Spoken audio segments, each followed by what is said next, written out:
冰箱专用去味置放瓶的使用方法，盒内分别有瓶盖、去味置放瓶以及主要成分粉包。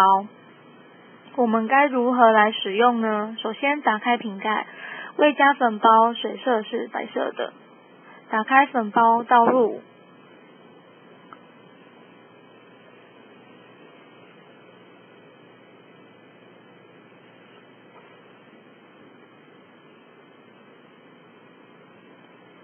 水色呈鹅黄色，数分后会变成凝胶状，就算不小心翻倒，也不会马上流出哟。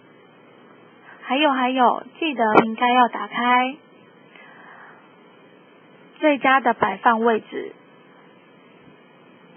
共有2点，置放在最上层的门边，或是未加盖子的第1层。